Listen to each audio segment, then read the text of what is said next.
All in Sports Network. We love sports. All right. Welcome back, Brady, Liam's uncle, my brother-in-law. I have a question as we start off the Pacers episode. Keep the pace episode here. What do you think of the new City Edition uniforms this year? Just They came are out. clean. Clean. Yep. Clean That's is what. a word I would use for those. They're clean. Yeah. I like them. They're simple. They get the point across. Right. It's fresh, Yes. but also not this weird like spray paint thing that was done the past couple years. Yes. But yet the fans have been asking for like a vintage retro kind of thing. So this is a nod to a few different uniforms throughout the years. We're paying homage. We're paying homage for sure. That's right. All right. Well, I'm Kevin. This is my brother-in-law, Brady. And we are the Unstable Blues. Happy to present All Indiana Sports as part of the All In Sports and Rogue Media Sports Networks. Welcome back in. The West Coast road trip for the Pacers has been no more productive than at home. We will discuss the level of hope or lack thereof and when it's time to throw in the towel. So let's go all in. You can follow us on TikTok and Instagram at All Indiana Sports and on Twitter at All Indy Sports. And don't forget to like and subscribe on YouTube or wherever you get your podcasts. All right. First game of the road trip was against the Nuggets. Andrew Nembhard returned, but the Pacers put themselves in a hole early and couldn't close the deal in the fourth quarter. Your thoughts? We're a three-quarter team. Right. I mean, we just are. Like, I don't know how else to go about it. Like, the first three quarters we can play hard and play well, but it really comes down to when you have veterans on your team to help you close out the fourth quarter. Obviously, going with Denver, Nikola Jokic. Right. He's a Hall of Famer before it's even said and done. Yep. So it's kind of, if you don't have a big guy to pace up with him at that, you're going to struggle a little bit from that point of view. Last week, the majority of the games were spent kind of dipping in the third quarter. This game, it was can't get it started and can't get it ended. And so if you bookend that way, it's not going to work out well either. Aaron Nesmith had 25. Nembhard had 22, but Pascal Siakam only had 14. You can't do that. That's not a Siakam day, and that's not going to do well on a team that's already hurting and injured a lot. So, little reminder, this is brought to you by Underdog Fantasy Sports. You can, say that Siakam's going to do well because, he didn't do well, and now you're going to bank on that. Maybe you want to combine him with Nikola, who just put up 55 the other day, and you can stack some things, put it in a flex package. You win a little bit. If a few of them hit, you win a ton of money. If they all hit, take a look at this from Underdog. Football's back, and Underdog is the best place to make picks and win money all season long. Playing on Underdog is easy. Just pick whether your favorite players will go higher or lower on stats like touchdowns, receiving yards, interceptions, and more. Get your picks right, and you could win up to 5,000 times your cash. Download the app today. Sign up with promo code COLTS to score $100 in bonus funds or bonus entries when you play your first $5. That's promo code COLTS. Millions of fans have already won billions making picks on Underdog. Will you be next? Underdog, make picks, win money.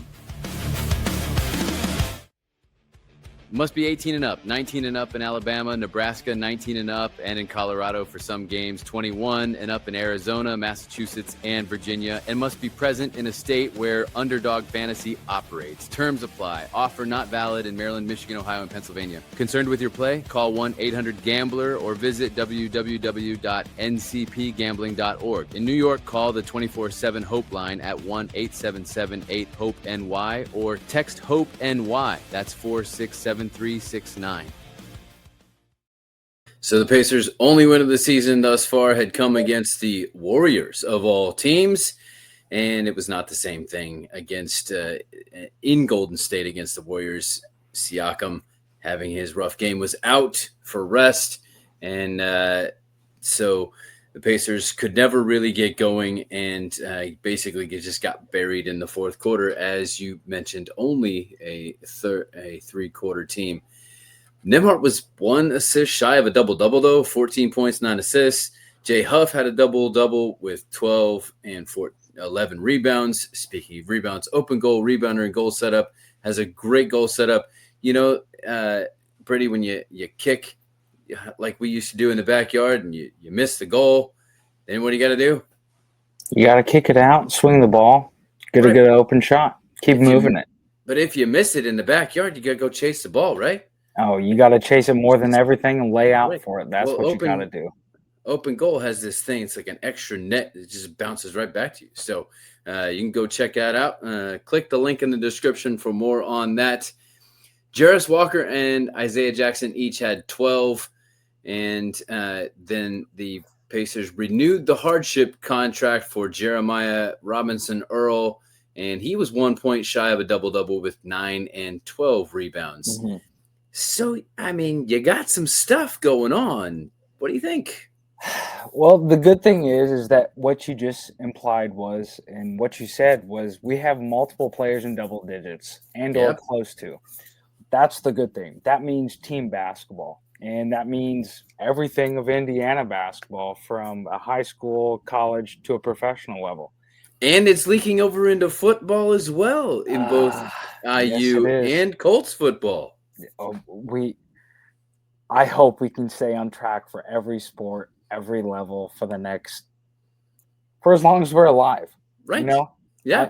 I hope so. Oh, but, by the way, I didn't tell you this, but our take on the whole last time you were on with the whole Big Ten SEC, it got a lot of traffic, we'll say. Okay. A lot of trash talk from the SEC people, whatever. And that's not surprising to me because I hear it in the office and I hear from other people I talk to. They wanted to bring up history. Yes. And I'm like, no, okay, fine. History, that's fine. I'm not talking about history. I'm talking about right now. And then they also want to bring up, if you have to bring up baseball and gymnastics to defend your athletic prowess, I'm sorry. Let's stick to what most people watch. Football and basketball, baby. Right. Yeah. That's what we want. Anyway. Yes. There you go. So, team basketball. Continue. Team basketball, Indiana's all about it. That's what got them to the conference finals last year in the Eastern Conference Finals, and that's what also got them to the finals. I give a lot of props to Tyrese Halliburton trying to play through his pain and everything. And, my personal opinion, I don't really think he should play towards the end of the season. I would prefer if I was Rick Carlisle, I would prefer if he would just sit the season out. Yeah, if he would just sit the season out, get the rehab he needs. I understand the surgery and everything he can go through and get, healthy very quickly compared to 20, 30, 40 years ago. But at the end of the day, it's all about the longevity of the game, and that's where we're at in the NBA. And I really hope that he can get there. But we've got a lot of good pieces to where, you shouldn't sleep on us. We still play as a team, Top and Mathurin. If McCollum's healthy, if Siakam, is playing, 20 and 10, 20 and 8, how he should be, then there's really you shouldn't sleep on the Pacers at all. Essentially, if we're healthy, even without Halliburton, there's a lot of good pieces there. Yeah, I think everybody knew the Halliburton thing was hanging over him, but I think it's the compounded injuries over time that has really hurt. And we'll talk more about that in just a little bit here. But let's get into the last game. The Jazz game, the Pacers scored the most points since opening night against the Oklahoma City Thunder, and the most points in regulation because that went to double overtime. So they had 128 against the Jazz, but somehow they forgot to play defense, and the Jazz scored 152. So they were able to put them to bed. Speaking of which, Joi Baby Sleep Sacks can help you put your little one to bed. Click the link in the description for more on that. Here's some stats. You ready? Siakam came back, and he had 27. So I would say Siakam really needs to be at 30. 30, I say, would probably, with the team where it's at, would kind of be what I think needs to be his base level. What do you think? 100%. I think 32 to 33, and I know that sounds wild, but with how the rules are nowadays, I think he's very much there. He's very much in his prime, if not, getting to the peak of it.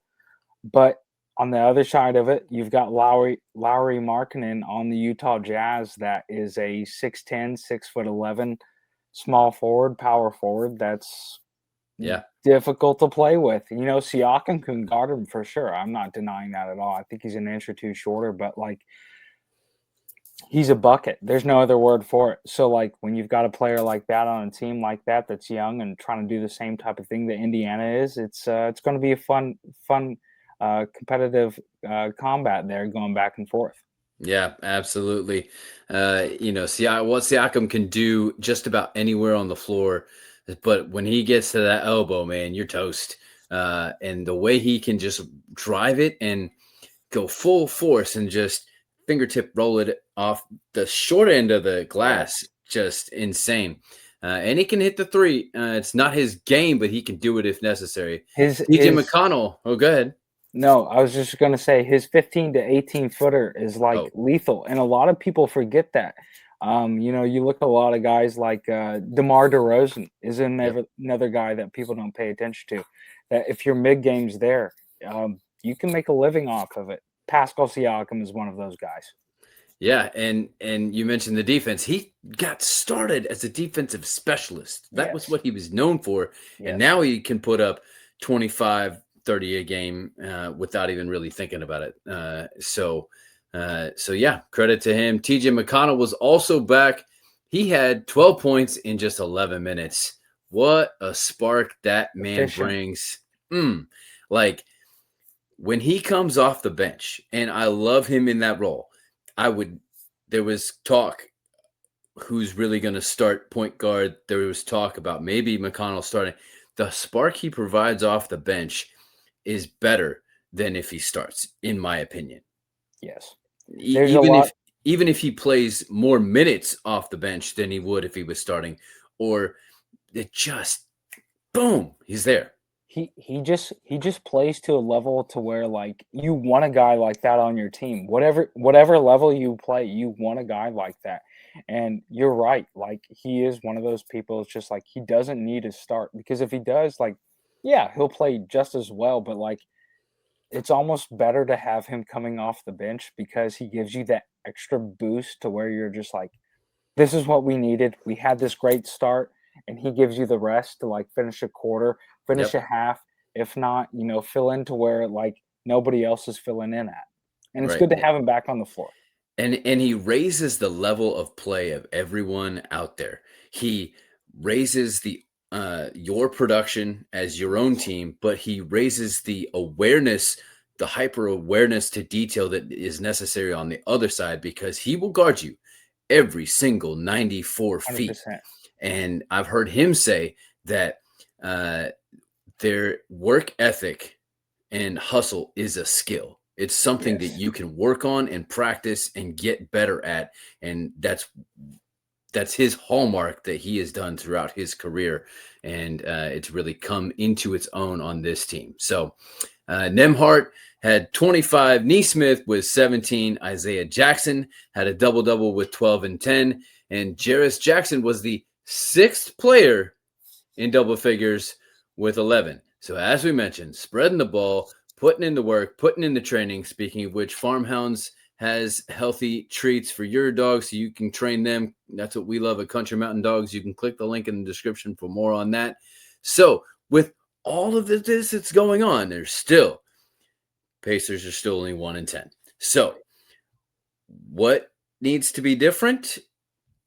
What do they do going forward? I would like to backtrack just a hair, not bad, just a couple days.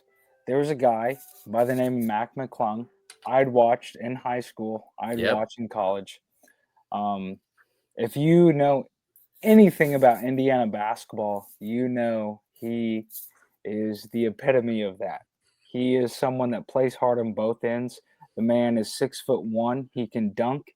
I think he has more points in the high He can school. more than dunk. We know he can more than dunk, and in my opinion, he should have had a contract a few years ago in the NBA. He has more points in the high school state than more than Allen Iverson.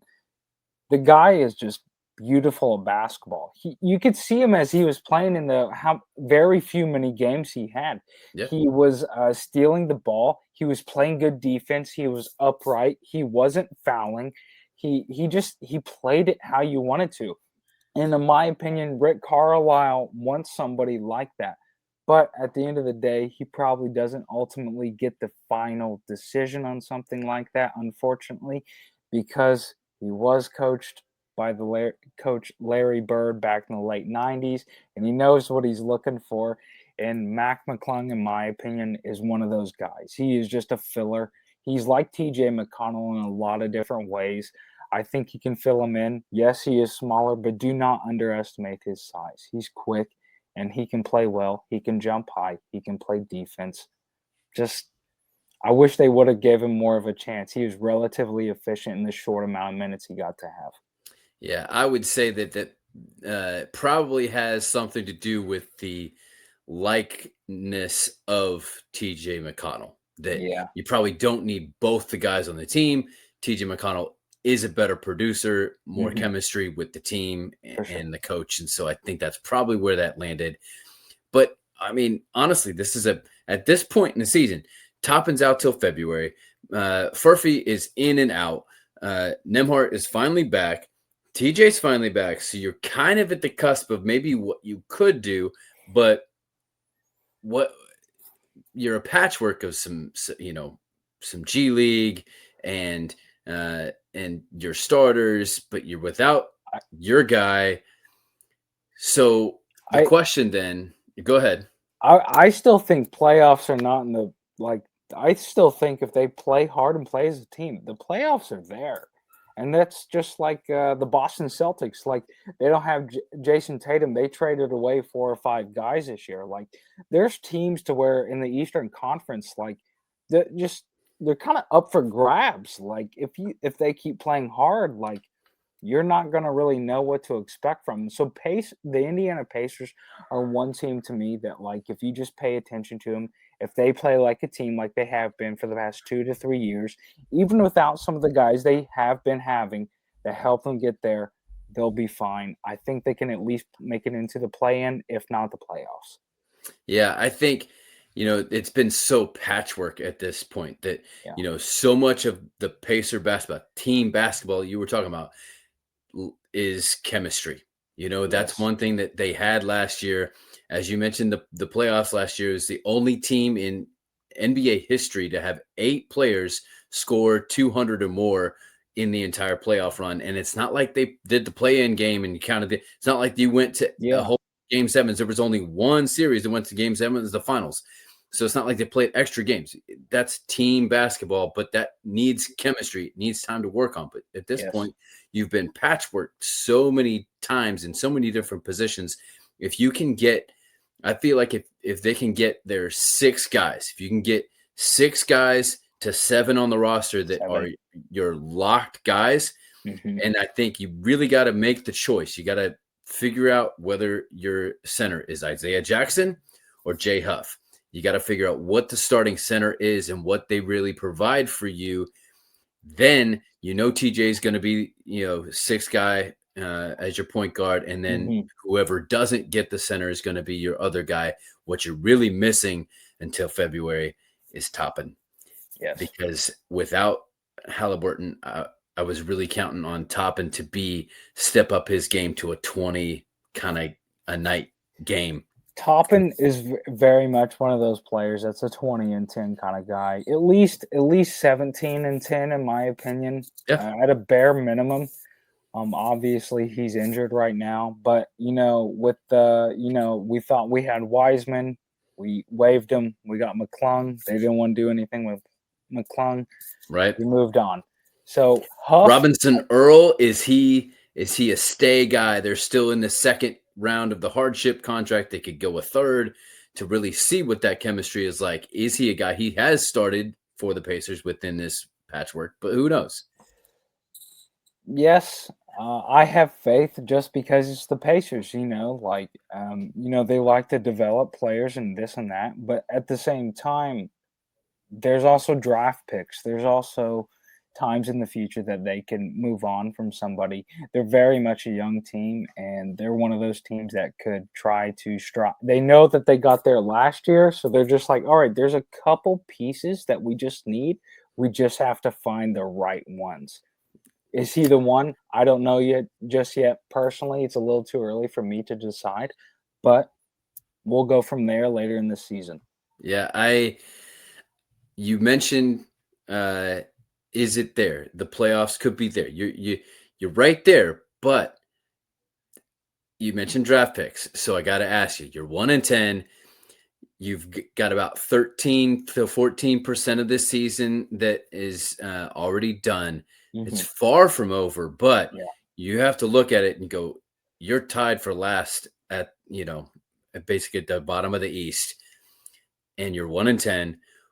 What is the point of no return, and when is it time to throw in the towel and think more about the draft picks, less about the Halliburton return? Because I will say that if you can make a valid push for the playoffs, it is a possibility you could see Halliburton.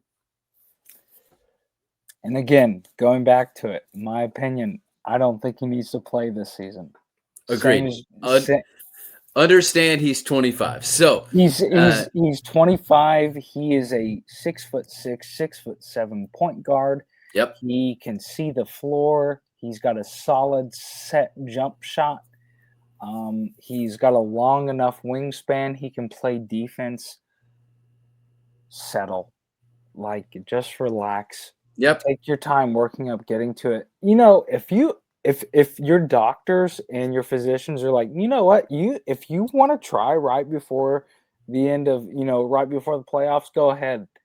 I'm not them. I don't have that degree. Sure, that's his opinion. That's what he wants to decide. My opinion, I think he should wait. Going into that, we're 1-9, 1-10 right now. 1-10. What's the point of no return? If you double this up and you're 2-20, are you done?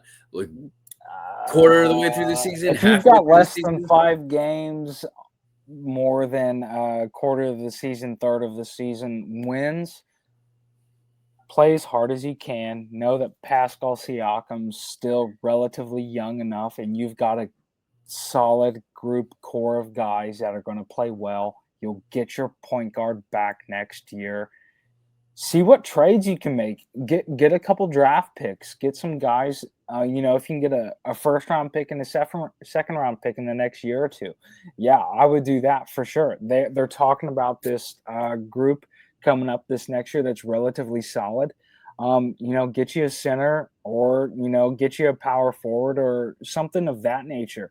I don't see that it's out of the table for them, but also at the same time, I'm not in the ownership and the GM shoes, and I wish I was, but at the same, it's up to them. Yeah, I got you. It's I know. I think I talked to Liam briefly, and he was like, I'd say I gave him a chance to define one thing because he hasn't been on this week. Give one word to define each team, and he said disappointment was defining. And at one point we were texting, and he said, "Yeah, think season's over." So I think it's a little early for that. I think it honestly, is too. I think it may hinge on a guy named Johnny Furphy. I think if Furphy can get himself healthy enough and reliable enough, and he can kind of fill in a little bit of what I was talking about with Toppin and kind of do a 15 in that range and average that, and McConnell can step up his game, and you can, like I said, get those 7. I think there may be a good push, but if you're a quarter of the way into the season and you still only have 3-4 wins, I think it's then time to start looking at development and draft rather than this season. Speaking of development, though, Johnny is one of those guys. What is he? 6'5", 6'7", somewhere around there, shooting Yep. guard, small forward. The Yep. man can jump out of the gym. Uh-huh. They're saying white people are evolving when it comes to playing basketball. He's probably one of them. He can jump. I think he can shoot. He's got so much potential on the table to where it's just like I would keep him because he's young. You can keep him at a smaller contract for the next year or two at least, bare minimum, until someone's like, "Oh, there's a lot of potential there," Yeah. and that's what you don't want. You don't want another team to look at him and be like, "Oh, we could develop him within a year, give him like a solid contract, and Yep. pay him more money than Indiana is." I don't want that to happen. He's the type of guy to where like he's long, he's lengthy, he can play both ends of the floor. You need to keep him. They can develop him. Rick Carlisle's one of the guys that can do that. You Yeah. can see what he did in 2011 with the Mavericks. Granted, he did have at least two bare minimum Hall of Famers of Jason Kidd and Dirk Nowitzki. But Right. at the same time, he knows Indiana basketball. He was brought up into it with his coaching career. So I genuinely think Johnny Murphy, he is one of those guys that he can develop for sure. And players like that, they need to keep on their roster just so they can have for a couple years down the road to see what happens with him. If not, use them as trade pieces to get better players for the long run. And Johnny Furphy is from what I think is the next France of basketball in Australia. I think that Okay. Australia is up and coming with the next pool of talent of basketball. Well, that's all the time we have for today. We'll be back tomorrow, or he will, I will, I don't know, with our brand new, what we're calling Candy Stripe Clear Out, where we take a look at IU basketball starting up. They just put up 2 back-to-back 100 spots on some teams. And since the Colts have a bye week this week, perfect time to start that one up. And then also you can go back and check out our Unstable Pick 6 predictions of this week's NFL slate. But I'm Liam, or I'm Kevin without Liam. That's Brady. And we are reminding you to stay all Indiana. All in Sports Network. We love sports.